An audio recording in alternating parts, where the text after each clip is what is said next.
She needs to know smart doesn't mean deserving. That's what the bank manager said about a 13-year-old boy who sat silently, holding a national award check in his hand.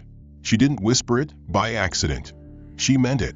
And she said it because of one thing: his skin. He didn't yell. He didn't threaten. He walked and dressed in his school uniform, documents neatly folded, a check earned through brilliance and grit. But they didn't see excellence. They saw something they decided didn't belong.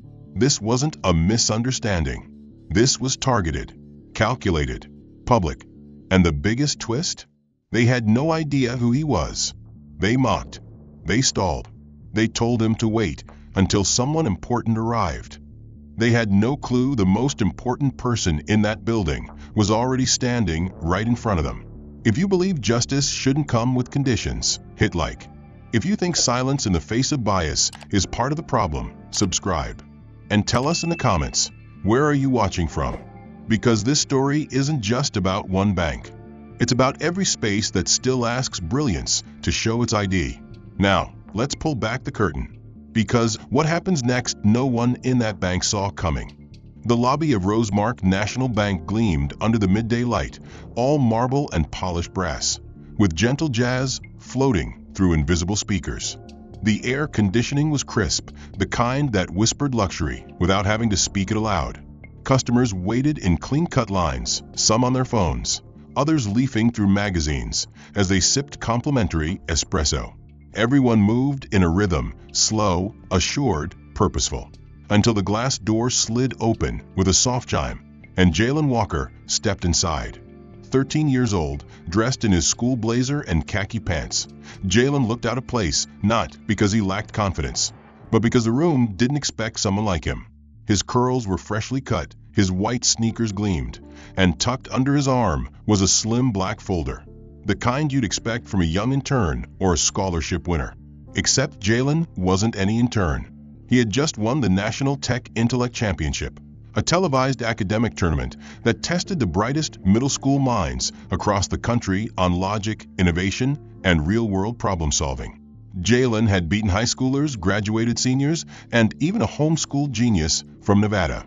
The grand prize, $15,000, and a full-ride scholarship for a tech summer program in Palo Alto. He was here to deposit the prize money, alone, as his mom had taught him. Never let the world make you feel small for doing big things, she had said that morning, adjusting his collar and pressing the folder gently into his arms. You earned this, Jalen. Now go act like it.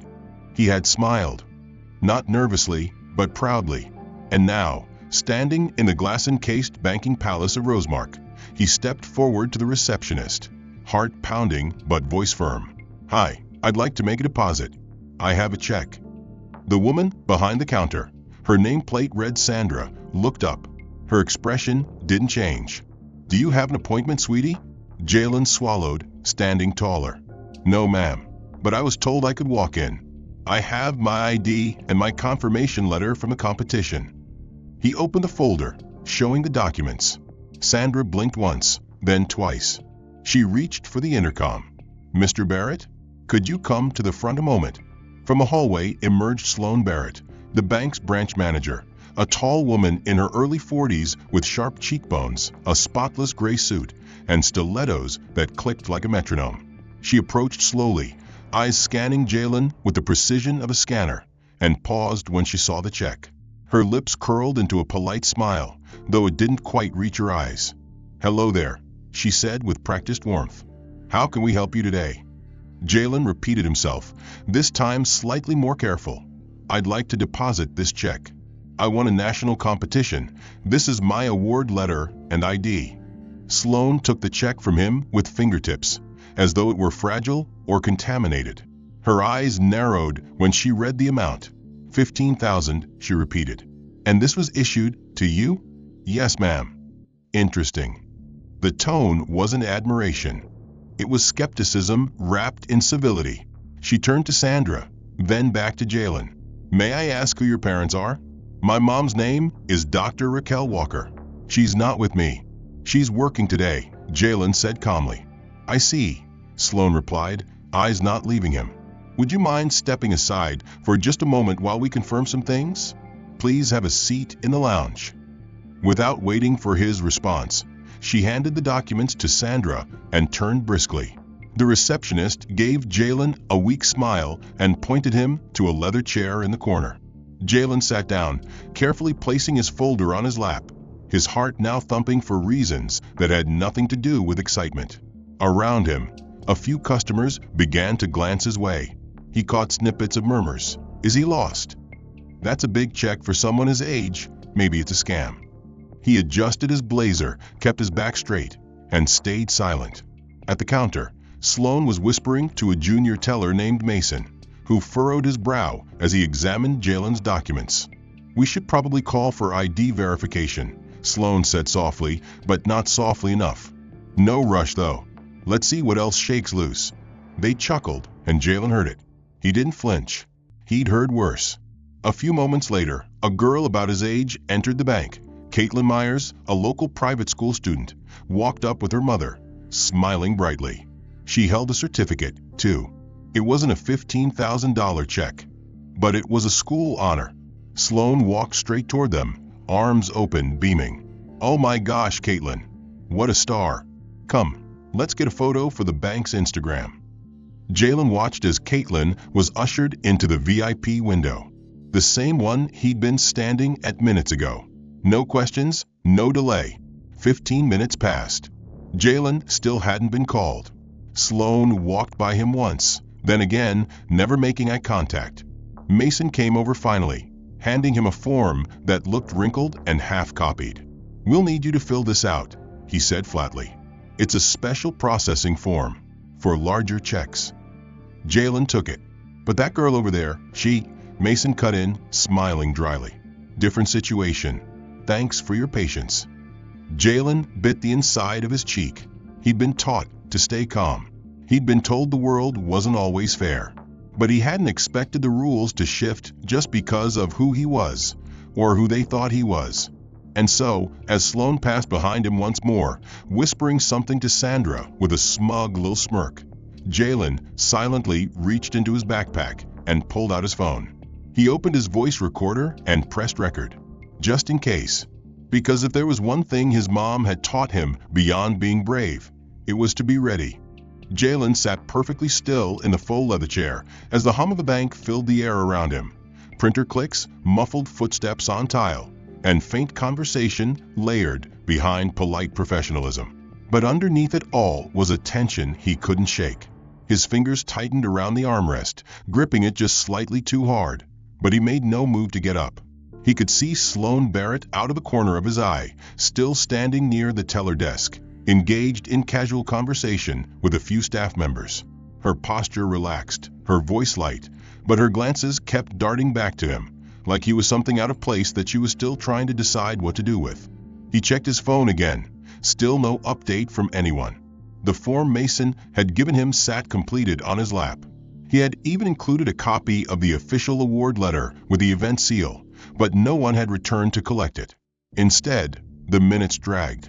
That's when the front doors opened again. A girl about his age, maybe a little older, walked in, her blonde hair tied back in a high ponytail, a certificate visible in her clear folder. Her mother followed close behind, speaking loudly into her phone with a tone that somehow demanded respect without effort. The receptionist didn't even ask their names. She smiled brightly as if she'd been expecting them. "Welcome, Mrs. Myers. Caitlin, congratulations." Caitlin smiled and waved shyly as Sloan herself emerged from behind the teller window, practically glowing. She walked swiftly toward the pair with arms open. "Oh my goodness. Caitlin Myers, our little champion," she exclaimed, her voice carrying across the room. Jalen turned slightly to watch. "We're so proud of you. You're the future of this country, sweetheart. The pride of America."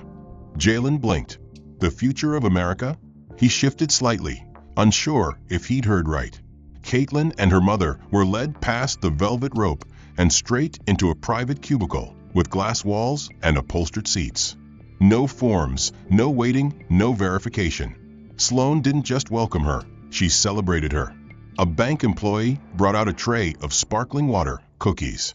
The vibe was unmistakable, VIP treatment. Jalen leaned back, trying not to feel it, but the contrast clawed at him.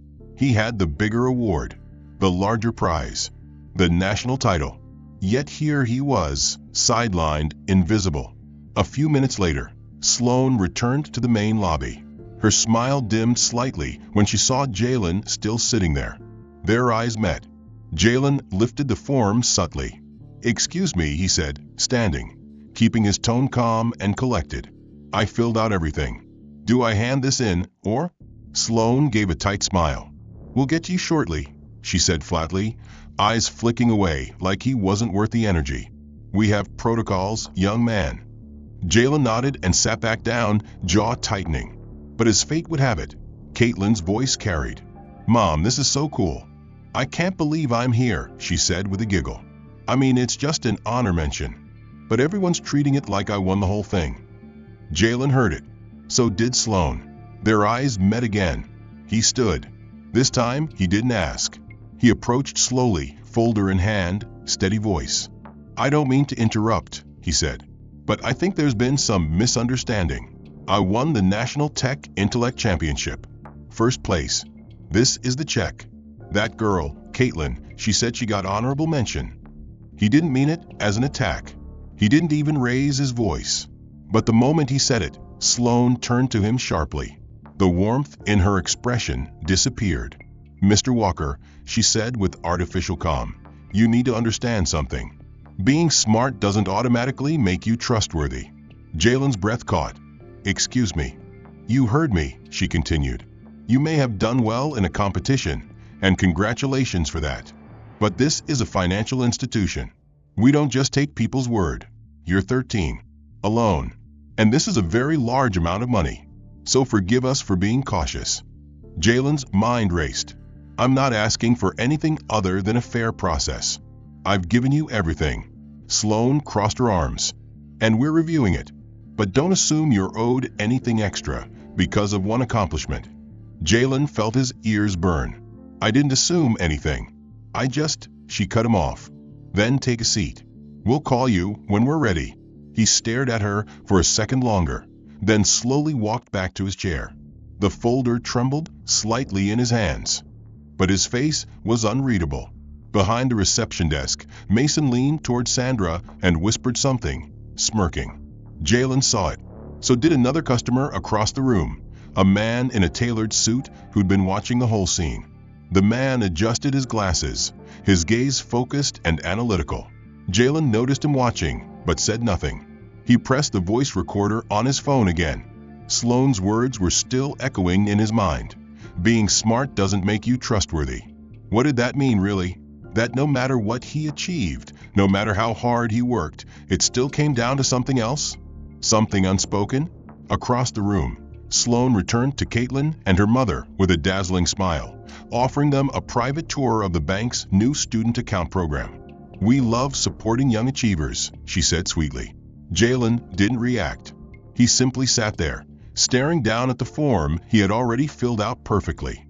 Jalen's eyes remained fixed on the smooth, gleaming floor beneath his sneakers, the silence inside his mind pressing tighter than the ambient chatter around him. Sloane's voice still echoed in his head, word for word. Being smart doesn't make you trustworthy. He had been taught to respect rules, follow systems, and believe in fairness. But that belief now stood on wobbly legs. He reached for his folder again, double-checked every document inside, as if a missing paper could somehow explain this treatment. Everything was there: his award letter, a signed certificate with the national seal, a congratulatory note from the Department of Education, and, of course, the check. No corners had been cut. Nothing was fake. Yet here he sat, scrutinized like a suspect instead of celebrated like a scholar. Sloane reemerged after her brief tour with Caitlin and her mother, her smile still fresh from false pleasantries. When she spotted Jalen sitting near the entrance, she stopped mid-stride. "Mr. Walker," she called out, her tone overly formal. "Could I speak with you for a moment?" Jalen stood, folder in hand, and approached. Her eyes didn't meet his. Instead, she gestured vaguely to the rear of the bank. "Would you mind relocating to our auxiliary seating area while we process your documents?" Jalen frowned slightly. "I'm fine here," he said politely. "I'd prefer to wait where I was." Sloane's lips pressed into a thin line. "That section is reserved for pre-cleared clients. Given the nature of your visit and the need for enhanced documentation, we ask that you move to our secured intake area in the back." Her voice left no room for negotiation. With a measured nod, Jalen followed her instructions. The auxiliary seating area turned out to be a cramped room just off the main teller corridor, normally reserved for maintenance staff and IT technicians. It had no air conditioning, no windows, and worst of all, no actual seats. Just a single plastic stool tucked into a corner beside a buzzing network cabinet. A dusty fan sat unplugged on a shelf, as if mocking the idea of comfort. Jalen placed his folder on his lap and lowered himself onto the stool, adjusting his posture carefully. He looked around and saw a half-empty vending machine, a flickering fluorescent bulb overhead, and a scratched-up poster about account security that had peeled halfway off the wall. The room felt like an afterthought, and he was now part of that afterthought. Back at the front desk, Mason leaned over to Sandra and nodded toward the hallway where Jalen had just disappeared. "Seriously," he whispered with a smirk. "We're putting that kid through all this for a check? Dude's 13. Sandra gave a weak smile but said nothing. Mason chuckled to himself, adding in a lower voice, "Kid walks in like he's Steve Jobs." "What's next? An IPO announcement?" Jalen couldn't hear all of it, but their glances, their laughter. It didn't take much to fill in the blanks. The message was clear. He didn't belong. Minutes crawled by. Jalen adjusted his folder again and took out his phone. No updates from his mom. No messages from the competition organizers. He knew better than to call her during working hours. Her lab meetings ran with military precision. But still, he wished he could hear her voice right now. She would know what to say. She always did. Instead, all he had was the blank expression of a wall and the low hum of the electrical panel next to his ear. The door creaked open and Mason stepped in, holding a clipboard. He glanced at Jalen without smiling. "You still got that check?" he asked, voice flat. "Yes, sir," Jalen replied, handing it over. Mason barely looked at it before scribbling something on his paper. "All right, we're scanning your info into our system. You'll need to wait here a bit longer. Bank protocol." He turned to leave, but paused, glancing down at Jalen as if seeing something worth commenting on. "You know," he said casually, "a lot of kids think they're some kind of genius just because they win a spelling bee, or whatever." Jalen said nothing. Mason shrugged. "You seem smart. But smart doesn't mean much if people don't trust you." And with that, he left the room. Jalen stared at the closed door for a long time. What did trust mean here? He had never asked for special treatment. He had walked in prepared, polite, dressed appropriately, documents in order. He had followed every rule. And yet, he was still treated like a potential problem, an anomaly to be monitored, not a guest to be helped. He tightened his grip on the folder, then loosened it slowly, controlling his breath. His mom always told him not to let the world make him bitter. "The second they make you angry, they win," she said. "But the moment you go quiet and smart, that's when they get nervous." A soft knock on the doorframe pulled him from his thoughts. It was Clara, the new trainee he had noticed earlier, maybe 22 at most. She carried a bottle of water and a small notepad. "Hey," she said gently, eyes flicking toward the hallway before stepping inside. "I thought you might need this." She handed him the water. "Thanks," Jalen said quietly. She looked around at the dusty walls and the broken fan. "They shouldn't have stuck you back here," she whispered. "You've done nothing wrong." He didn't respond. She smiled slightly. "Hang in there." Then she turned and left. As the door swung closed again, Jalen leaned forward, resting his elbows on his knees. The folder was still there, perfectly intact, unbending. He ran his fingers over the embossed seal of the national award, tracing the edges slowly, reminding himself that he hadn't imagined the victory. It was real. He earned it. He won. And yet here he was, sweating in a service room with peeling paint, treated like a risk. Not a winner, not a guest, just a question mark. Out in the lobby, Mason passed Sloane and gave a quick update. "Kid's still waiting," he said. Didn't say a word. Sloane smirked faintly. Of course not, she replied. That's how they work. Polite at first. Then they feel entitled. Mason nodded. Thinks he's better than the system. Let's see how long that attitude lasts. Sloane narrowed her eyes toward the hallway, then turned back to her office. Keep him there. I want to make sure we run a full check. No shortcuts. Not for him. The air in the auxiliary room felt heavier by the minute, thick with the stale scent of aged carpet and overheated wiring. Jalen remained still on the plastic stool, his fingers occasionally brushing over the edge of the National Award envelope resting across his knees. He kept his breathing calm, steady, just like his mother taught him. Don't panic, don't fold, don't give them the satisfaction. The ticking of the wall-mounted clock was the only sound beside the faint buzz of the circuit panel beside him. 15 minutes had passed since Clara brought him the water. 20 since Mason's backhanded comment about thinking he's some kind of genius. And still, no progress, no one returning, no clarity. The award-winning check in his hand was beginning to feel less like a triumph and more like a test of endurance. Out in the main lobby, a new customer stepped through the tall glass doors. Lucas Bain, mid-30s tall, wearing a navy button-down shirt and loafers without socks, strode casually to the front counter, holding only a leather wallet and car keys. He greeted the receptionist with a wide, friendly grin. Hey there. I'm running a bit behind, but need to get a wire transfer moving today. The receptionist asked for ID. Lucas patted his pockets. Ah, shoot. Must have left it in my other pants, he said with a laugh. But I've got my bank card and phone, should be enough, right? Sloane had been in the middle of reviewing Jalen's file when she overheard the exchange. She glanced toward Lucas, then toward Mason, and raised an eyebrow. Mason got the message. He walked out to the desk. Mr. Bain? Don't worry, Mason said smoothly. We've got you in the system. Just need you to confirm a few details verbally. Shouldn't take more than 5 minutes. Lucas nodded, appreciative. Thanks, man. Appreciate the flexibility. The transaction began almost immediately. Within minutes, the teller printed a receipt. No background checks. No questioning the legitimacy of the transaction. No need to sit in a windowless tech room. No questioning if he deserved to be there. From the corner of the tech room, Jalen could faintly hear the commotion, casual laughter, polite exchanges, the sound of pages being stamped.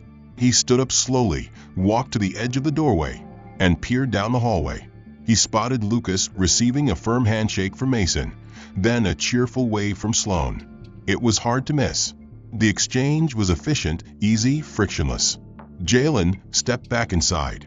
He sat again. No one had asked him if he had another form of ID. No one had said, don't worry, we'll find a way. The difference in treatment wasn't about paperwork. It was about perception. He looked toward the ceiling and noticed something he hadn't earlier. A small, rotating security camera in the upper corner of the room. The lens angled slightly, then centered right on him. Jalen shifted uncomfortably. Was it recording? Was it watching more closely now? Outside, near the security kiosk by the front doors, a guard named Hal leaned against the wall, sipping a coffee. Another guard, younger, asked, "Why is that camera focused in room 3? Hal shrugged. That's the kid, right?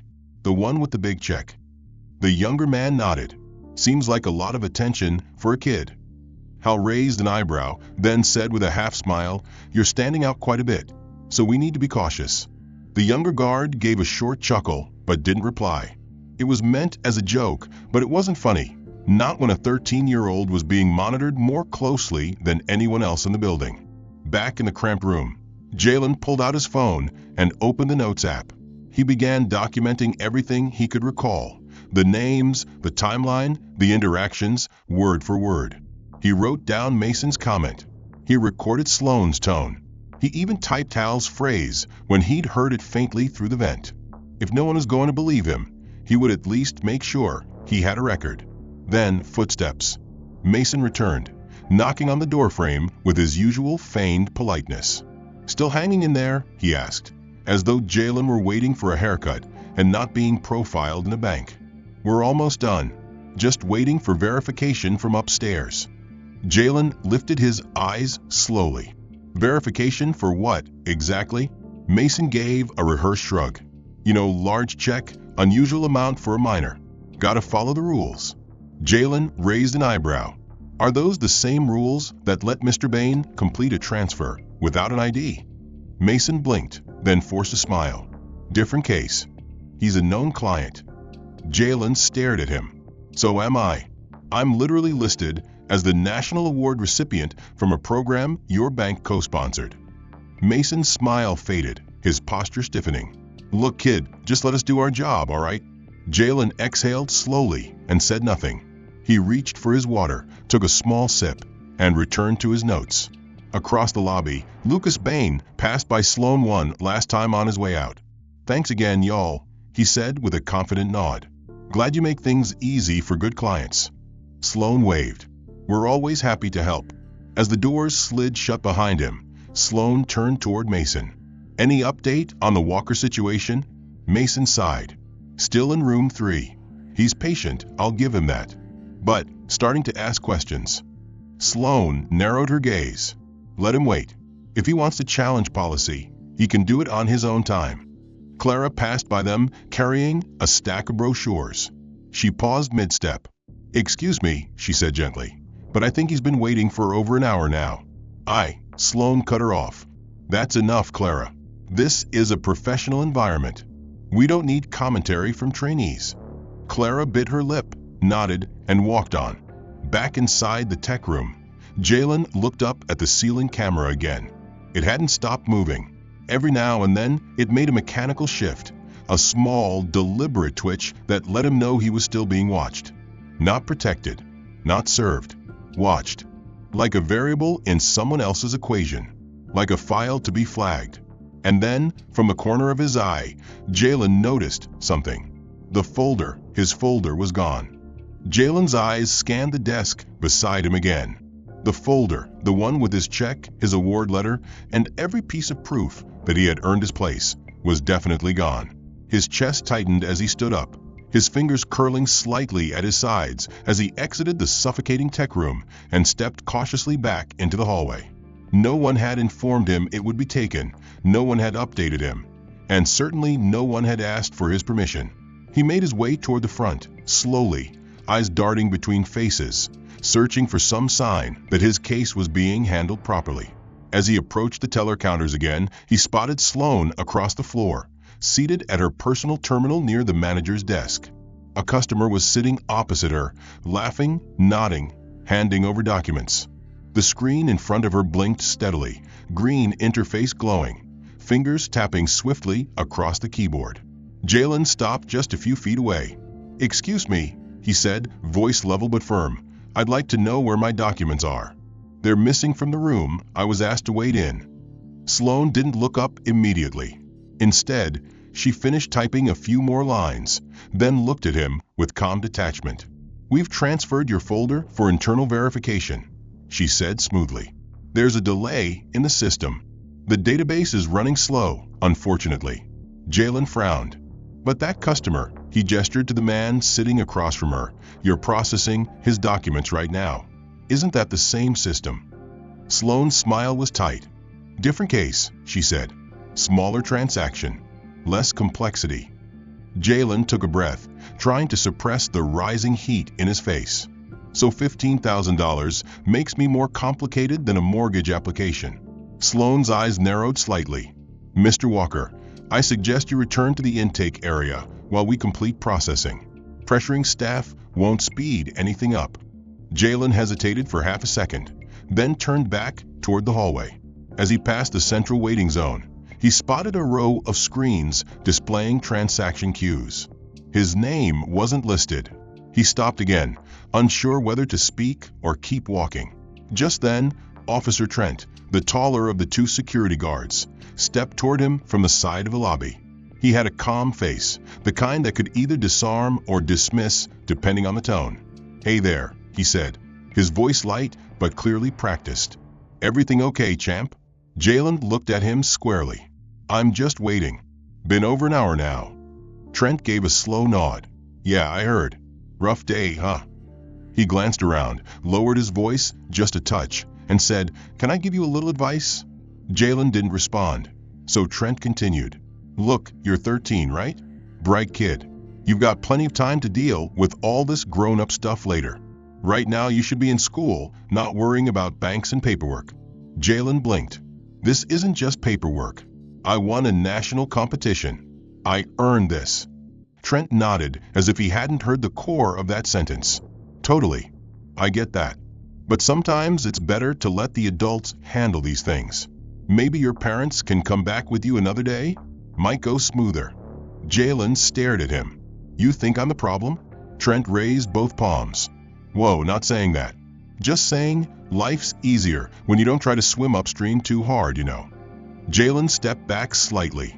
"Thanks, but I'm not leaving without my check." Trent didn't push further, only adjusted his belt and returned to his position by the entrance. But the message was clear. They wanted him gone. Jalen turned back toward the tech room, passing Clara in the hallway. She hesitated when she saw his face. "They're still giving you trouble?" she asked quietly. Jalen gave a short nod. Clara glanced over her shoulder before whispering, "I saw Sloan process 2 accounts in 10 minutes. Both were bigger than yours. The system's fine. They're just..." She didn't finish. Jalen didn't need her to. He knew exactly what she meant. It wasn't the check. It wasn't the system. It was him. His presence. His skin. His youth. It all made them uncomfortable. And discomfort breeds excuses. Excuses that look like protocol. Excuses dressed in policy. Excuses that sound polite but cut just as deep as cruelty. Back in the small room, the chair still felt like plastic punishment. The fan remained unplugged. The camera still blinked. Jalen sat again, pulled out his phone, and began rereading the documentation he had saved digitally just in case. Scan of the check. Screenshots of the award announcement, the letter from the National Education Council. It was all real, all verifiable. But what was the point of truth in a place built on suspicion? What was the weight of facts when your very presence was treated like a breach? In the front lobby, Sloan stood up from her desk, gathered a few folders, and walked into a side office, door closing quietly behind her. Mason emerged from the teller side, tossing a candy wrapper into the trash as he passed the front counter. Jalen saw him. Their eyes met briefly.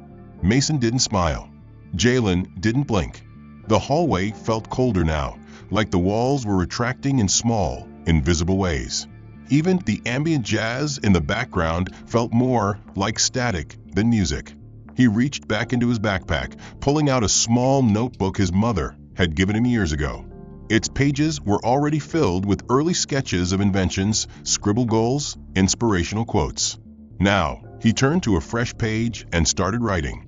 Not equations, not algorithms, but a full recount of everything that had happened since he walked through the glass doors of Rosemark Bank. Timestamps, names, phrases, body language, reactions, disparities. Because when people say they don't see injustice, sometimes you have to draw it for them line by line. Jalen closed his notebook slowly, careful not to crinkle the edges of the page he had just filled with his careful observations. His pen rested on top, like a flag marking territory in hostile terrain. The air in the auxiliary room remained stale, almost thick enough to chew. It was the kind of silence that didn't offer rest. It demanded patience. The kind of patience that wasn't fair. The kind that only ever got asked to people like him. His phone buzzed softly in his pocket. One new message. "You okay?" "Mom." He typed a quick response. "Still waiting." "All good. Don't worry." He didn't mean it. She didn't believe it. But it was what they both needed to hear for now. He stood up again, his legs stiff from sitting so long on the hard plastic stool, and walked out into the hallway, stretching just enough to feel the muscles release. As he approached a restroom at the end of the corridor, the hallway lighting flickered slightly above him, a dull pulse that matched the rhythmic thudding of his heart.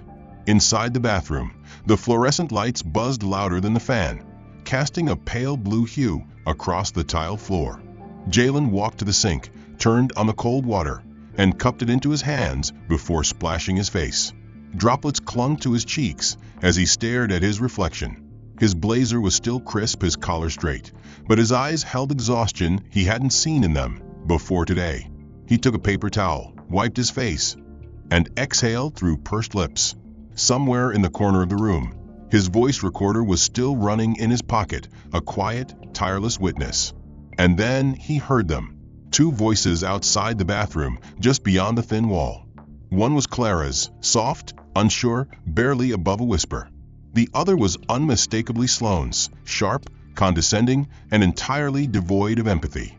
Jalen stepped closer to the vent near the paper towel dispenser, the sound filtering through in muffled clarity. Clara said, "Ma'am, with all due respect, I think we've held him long enough.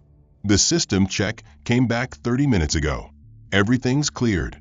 There's no reason to keep delaying." Sloane responded, her tone dipped in saccharine authority. "Clara, if you want to be kept on past your trial period, let me give you a piece of advice." There was a pause. Then her voice dropped an octave, more intimate, more dangerous. "If you want to be kept on," she repeated, "you don't let kids like that start thinking they're someone." Clara's voice caught. "Someone." Sloane leaned in closer. "He walks in with a check and a little attitude like he owns the place. We don't reward behavior like that. We don't encourage delusion." Clara hesitated. "But he didn't do anything wrong."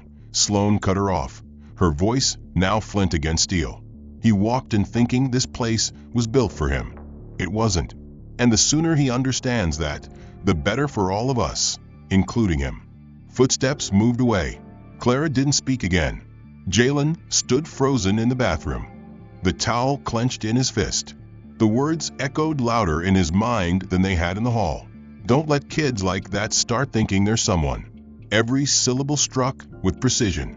Not loud, not cruel in tone, but heavy, laced with the arrogance of someone so sure they'd never be challenged.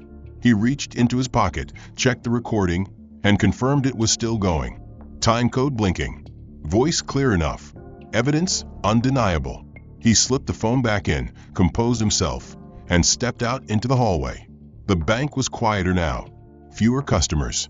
The afternoon had thinned out the crowd, leaving behind only soft footsteps, the click of keyboards, and muted phone calls. Jalen walked back toward the auxiliary room, but paused as he saw Clara standing near the corner printer. She was clutching a folder to her chest, her posture tense. Their eyes met. She didn't smile, didn't wave, but there was a flicker of something behind her gaze. Regret, maybe. Or guilt. Or maybe just the painful recognition that she had watched something wrong happen and couldn't stop it. Jalen gave her a single nod. Not forgiveness, not approval, just acknowledgement. He returned to the chair in the back, plugged the fan in, and watched it buzz without spinning. Broken. Just like the logic this place claimed to run on. Rules that bent depending on who walked in. Protocols that twisted like fog around the people they didn't want to serve. He stared up at the camera again, now unblinking, now clearly watching. And he realized, finally and completely, that this wasn't about a check. It never had been. It wasn't about safety or system errors or procedure. It was about the discomfort his presence brought. A young black boy walking into a place designed to remind people like him that they didn't belong unless someone allowed it. And now he had proof. He pulled out the notebook again, turned to a fresh page, and at the top he wrote, "The moment they said I wasn't someone." Beneath it, he began transcribing the dialogue from memory. Every quote, every word, every pause. He didn't know what he would do with it yet, but he knew it had value. Because when the people with power speak in whispers, it takes clarity to make their silence loud.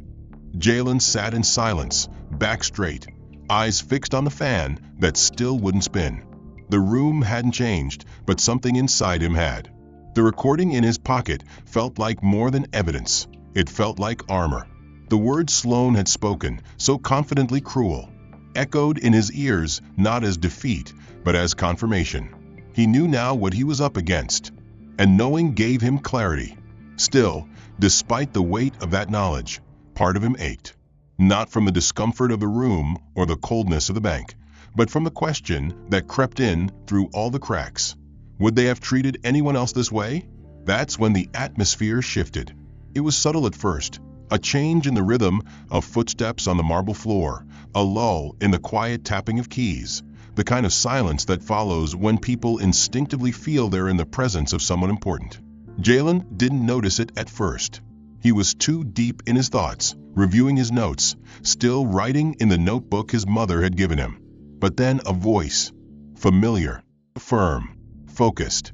"Excuse me," it said from the front entrance. "I'm looking for my son.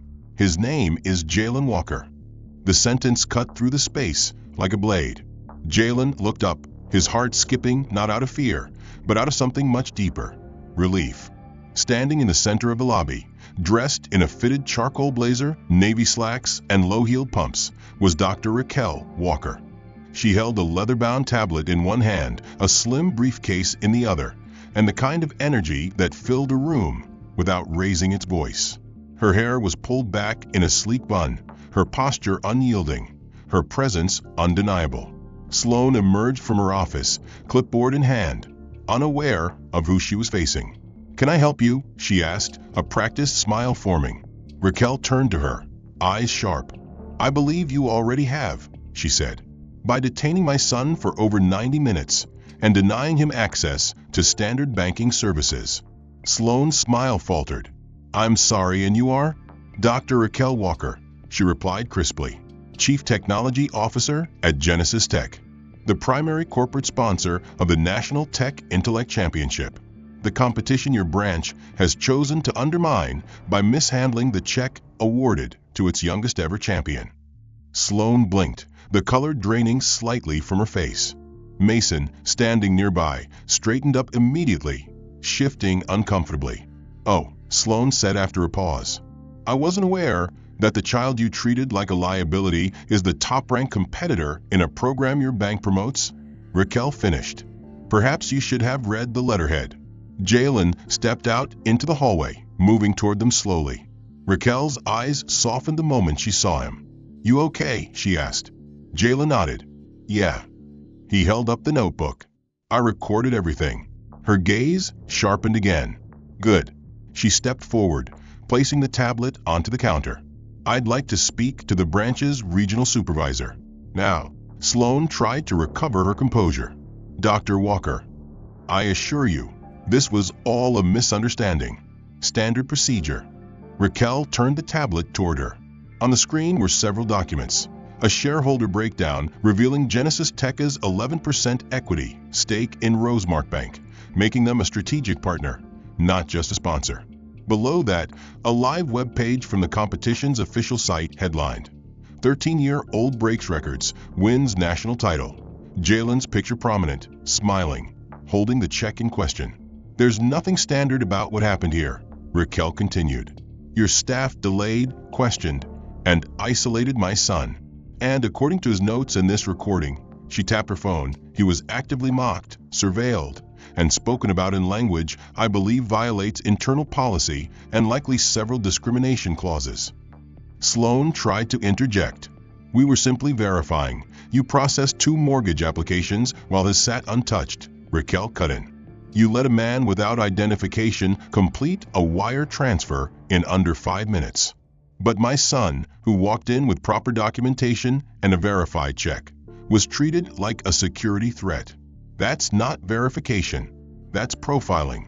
Clara, who had been standing silently to the side, stepped forward, face pale. "It's true," she said. "He didn't do anything wrong. He waited. He asked politely. And I heard what you said to me." Sloan turned sharply toward her. "Clara, this is not—" "Don't," Raquel warned. "Don't redirect blame. The issue is systemic, and it starts with leadership." Officer Trent shifted his stance by the entrance, now visibly uncomfortable. Mason backed slowly into the teller area, clearly hoping to vanish. Raquel looked directly at Sloan. "Your staff tried to make my son feel small because you felt challenged by the size of his presence. You mistook his composure for arrogance. You interpreted his intelligence as audacity, and you called it protocol." Sloan opened her mouth to respond, but no words came out. Jalen stepped beside his mother, holding out the notebook. "She said," he quoted, "'Don't let kids like that start thinking they're someone.'" The lobby, now half filled with mid-afternoon customers, had gone completely quiet. Raquel turned to them, her voice steady. "He is someone. He's exactly the kind of person your programs claim to support. But you made sure he felt like an outsider in a space that was supposed to serve him. So I'm here to remind you, he's not the problem. Your culture is." She turned to the front desk. "Call your regional director. I'm not done." The silence in the bank lobby pressed in on every wall, every ceiling tile, every person who had pretended not to notice what was happening until now. Customers who had previously been absorbed in their phones or idle conversations now stood motionless, ears tuning into a confrontation that had grown far larger than a deposit dispute. Sloan Barrett stood behind the front counter, no longer the poised branch manager, but a figure caught in the precise moment before impact. Dr. Raquel Walker, steady and calm, waited without flinching as her presence alone unraveled the artificial order that had held together this institution's thin veneer of fairness. Jalen, still beside her, looked down at the notebook in his hand and then up at his mother. She gave a slight nod. That was all he needed. He pulled out his phone and tapped the screen. The voice recording app lit up. He raised the volume. The first few seconds were ambient noise, the buzz of a hallway, the scrape of shoes on tile. Then Sloan's voice, unmistakable, emerged from a speaker, calm and deliberate. "If you want to be kept on, you don't let kids like that start thinking they're someone." A ripple moved through the crowd. A woman at a nearby desk raised her eyebrows. A man at the back shook his head slowly. Sloan's face paled, but Jalen didn't stop. He skipped forward in the audio to another timestamp. This time, the words came sharper, more pointed, and laced with the cold arrogance that had hung in the air all day. "He walks in with a check and a little attitude like he owns the place. We don't reward behavior like that. We don't encourage delusion." Clara gasped softly. Mason visibly stiffened. Sloan opened her mouth to speak, but Jalen raised a hand, not to silence her, but to continue. One final line from the recording, played loud enough for everyone to hear, cut through every doubt and defense. "We need to teach him that being smart doesn't make him deserving." That sentence landed like a gavel, not shouted, not exaggerated, just cruel enough, just precise enough to be undeniable. The reaction was immediate. A young mother holding her toddler stepped back from the counter. An older man near the lone desk muttered, "Unbelievable." And then another sound joined the mix, the soft shutter click of a camera. Outside the glass wall of a lobby, standing just beyond the security checkpoint, was Emily Doss, a local journalist for a regional news station, originally assigned to cover a nearby community event. She had wandered toward the bank after seeing an unusually large group gather in the front. Now, with her phone angled perfectly through the glass, she captured the full scope of the scene. The child at the center, the mother standing firm, the bank manager flanked by silence. She pressed record. Inside, Dr. Walker turned toward the nearest desk. "I assume your internal systems are still running," she asked the assistant manager, a middle-aged man named Craig, who hadn't said a word during the past 20 minutes. He nodded mutely. "Good," Raquel continued. "Then I suggest someone pull the branch logs and transaction records from the past 90 minutes. I'd like to compare how many accounts were processed, while my son was detained under the pretense of system delays." Craig hesitated. I'll contact regional." Raquel raised an eyebrow. "You'll do it now." Sloan stepped forward. "Dr. Walker, this is getting out of hand." "What's out of hand?" Raquel interrupted, her voice unwavering. "Is how comfortable you become treating children like threats and calling it procedure. What's out of hand is the ease with which you weaponize policy against those who challenge your assumptions. My son didn't walk in with an attitude. He walked in with a check he earned.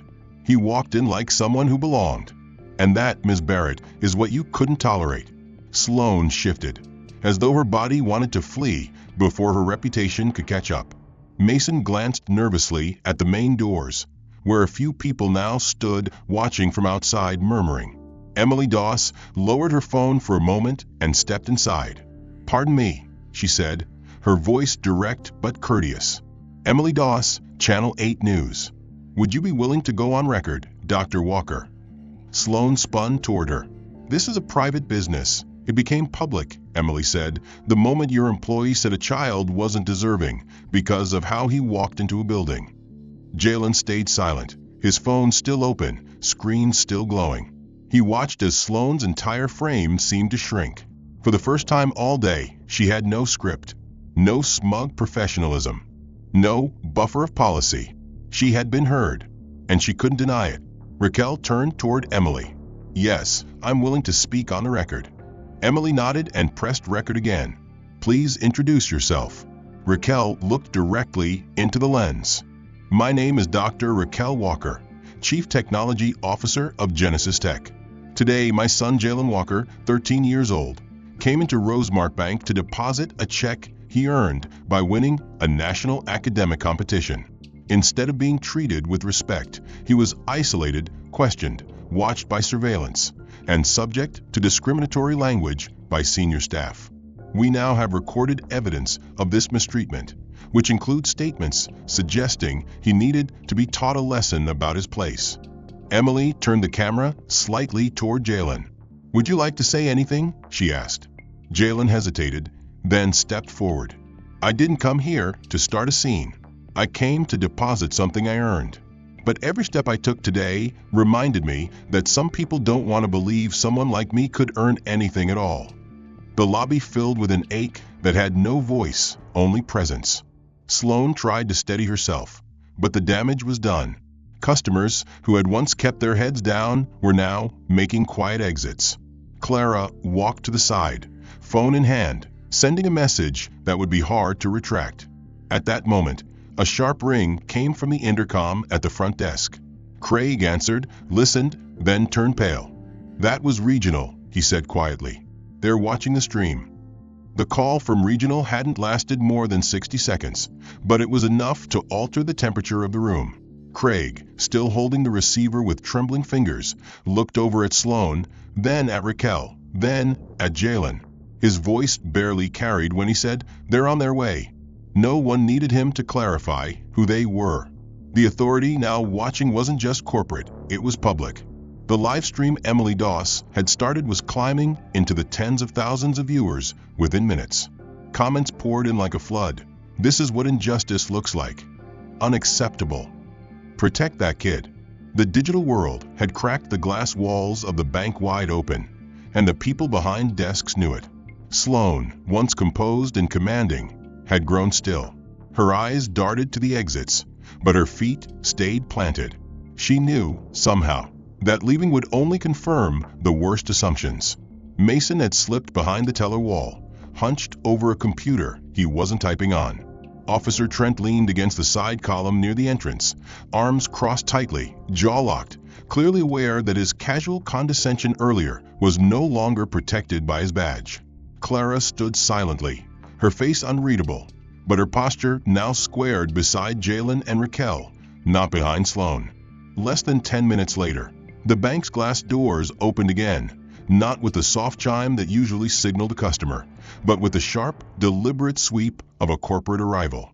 A woman in her early 50s, dressed in a dark green trench coat with silver cufflinks, entered with two assistants trailing behind. She moved with the kind of precision that announced executive power, calm, controlled, not here to discuss, but to act. Evelyn Rhodes, she said clearly as she approached the lobby, her hand extending toward Raquel, Chief Executive Officer of Rosemark National. Dr. Walker, thank you for staying. Raquel shook her hand firmly. Thank you for coming, she said. Evelyn turned her gaze to Jalen. And you must be Jalen. Jalen nodded, suddenly unsure of what to say. Evelyn smiled. I've read about you. Your project on real-time data compression was excellent. My grandson tried to beat it on CodeHub. He couldn't. Jalen blinked. Seriously, Evelyn said. Then, without turning, she addressed the room. This institution failed today. Not just in procedure, not just in optics.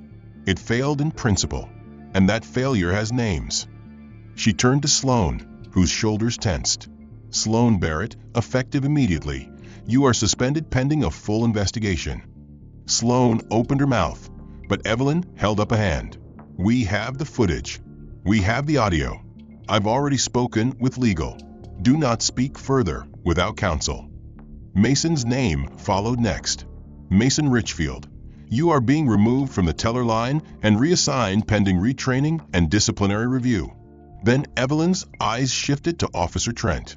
"And Mr. Trent, your contract with third-party security is under review. You'll be rotated to off-site detail until further notice." Trent didn't argue. No one did. The room, which had held tension for hours, now held a new silence. This time, the silence of accountability finally landing. Evelyn turned back to Jalen and walked to the front desk. She reached behind the counter, opened a drawer, and retrieved the envelope containing his check, still sealed, untouched. She walked it over to him, then produced a black pen from her blazer pocket. "Jalen Walker," she said, "on behalf of this bank, and for every person here who let you down, I want to say something that should have been said from the beginning." She signed the check's deposit receipt personally, her handwriting looping with care. Then she handed it to him. "We were wrong, and you made us better." Jalen took the receipt slowly, eyes wide, fingers careful. "Thank you," he said, voice low. Evelyn looked him in the eye. "No, thank you. Don't ever let someone's limitations define your value. We almost missed seeing who you are because we couldn't see past who we assumed you were." News outlets outside had now picked up the stream. The sidewalk filled with more cameras. But inside the bank, something more important was happening. Jalen wasn't just a victim anymore. He had become the axis on which the story turned. In the weeks that followed, headlines would carry his name not as a footnote, but as a lead. 13-year-old champion sparks policy overhaul in National Bank. Teen innovator confronts systemic bias head-on. But perhaps the most powerful impact came a month later in the downtown Civic Center, where the annual Tech and Equity Conference opened with a special session. Youth Talent and the Barriers We Don't See. The keynote speaker? Jalen Walker. Standing behind a podium in a fitted navy blazer, his hair freshly braided, his voice steady but youthful, Jalen began not with data or awards, but with a story. "I walked into a bank to deposit a check," he said. "That's all I came to do. But what I found wasn't just resistance, it was a mirror. One that showed me how even the smartest kids in the room can be made to feel like they don't belong. And when I saw that, I knew I had two choices: stay quiet and let it happen, or speak up and make it stop." The applause had barely faded from the final panel of the Tech and Equity Conference when Jalen stepped off the stage and into a future he hadn't imagined just a year earlier. He didn't feel like a hero or a symbol. He still felt like a kid who liked puzzles, hated loud noises, and kept 3 extra pens in his backpack just in case. But something had shifted. People listened differently now. They didn't just see a young boy with potential, they saw a voice that mattered. And more importantly, so did he.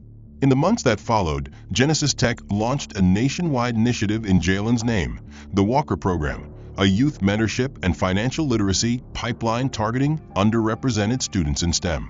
Dr. Raquel Walker led the initiative, of course, but she insisted Jalen sit on its advisory board. "You don't need to wait until you're grown to lead," she told him one evening. "You're already leading." The program partnered with schools, libraries, and community centers, offering workshops, hands-on labs, and mentorship sessions. One such site was the renovated West Halston Community Learning Center, a modest building nestled between a laundromat and a corner store, where the hum of street traffic mixed with the laughter of kids solving code on donated laptops. It was there, exactly 1 year to the week since Jalen's experience at Rosemark Bank, that something unexpected happened. The program director walked into the main hall, clipboard in hand, and called out to the group of volunteers, "All right, next rotation. We need someone to lead the 11-13-year-olds through the Financial Toolkit module." A woman in her 40s, dressed in a simple navy blouse and charcoal slacks, stepped forward. "I'll take that group," she said. Her voice was calm, clear. Her hair, once tightly styled, now fell softly at her shoulders. Her name tag read Sloan. No last name, just Sloan. She gathered the kids, 6 in all, into a semicircle near the dry erase board, her tone gentle but assertive. All right, who here knows the difference between a debit card and a credit card? Hands shot up. One boy blurted, "Debit is your money. Credit is someone else's." Sloan smiled. That's right. And we're going to talk about how to use both responsibly. But first, I want you to think about one word: trust. What does it mean? Who do you trust with your money? Your future? Yourself. Jalen had arrived early that day, hoping to prep materials for the next coding session, but paused when he saw the familiar figure at the board. He stayed back at first, watching quietly. Sloan was different, not just in appearance, but in energy. There was no edge to her voice, no icy superiority, just intention. The kids responded to her easily. No fear, no hesitation. After the lesson, as the students dispersed toward their next activity, Sloan began erasing the board, humming faintly to herself. Jalen approached, his backpack slung over one shoulder. She didn't notice him at first, but when she turned and saw him, her hands froze mid-motion. "Jalen," she said softly, "didn't know you'd be here today." He nodded. "I come by every Friday." She gestured toward the board. "Looks like we share a schedule now." There was a pause between them, not tense, not awkward, just filled with the weight of memory. She set the eraser down, then turned to face him fully. "I didn't come here for recognition," she said. "I didn't come to fix what I broke, because some things you can't fix. But I came because I realized I could do something better with what I'd learned. And I have you to thank for that." Jalen looked at her, his expression neutral but open. She continued, her voice quieter now. "When you walked into that bank last year, I saw something I didn't understand. Confidence in a place I wasn't ready to see it. I took that as arrogance, as a threat. But it wasn't. You weren't loud. You weren't rude. You were just certain. And I've come to understand that certainty in someone the world underestimates is revolutionary." She folded her hands. "You changed the way I see people, the way I see myself. And I don't expect forgiveness. But I wanted to tell you something I couldn't say back then." Jalen waited. Sloan took a breath. "You made me believe in something I didn't understand before, that justice doesn't have to shout. It just has to be seen." Jalen studied her face for a long moment, then offered a small, almost imperceptible nod. "That's enough," he said quietly. Then he walked toward his classroom. Outside, the sun was beginning to set, casting long streaks of gold across the center's windows. Kids filtered between rooms, their voices carrying laughter and ideas and questions that reached higher than ceilings. Sloan stood alone by the board, eyes tracing the faint outline of a word, trust, that hadn't quite been erased. She picked up the eraser again, not to remove it, but to underline it instead. Behind her, the wall displayed a poster of the Walker Program logo, a circuit board shaped like an open hand, with a tagline underneath in bold letters, "Where potential meets possibility." That tagline had been Jalen's idea. Back in his classroom, Jalen finished setting up the day's code project, a simple animation that allowed students to design their own digital superhero. He smiled to himself as he clicked through the tutorial. In the center of the screen was a blank avatar waiting to be customized. He selected dark brown skin, curly hair, and a navy hoodie. "Under superpower," he typed, "clarity." Then he hit save. If this story moved you even just a little, take a second to like the video and hit subscribe. There's more where this came from. Which part hit you the hardest? Was it when Jalen stood his ground, or when the truth finally came to light? Also, tell us, where in the world are you watching from? Drop your city or country in the comments. We're reading every single one.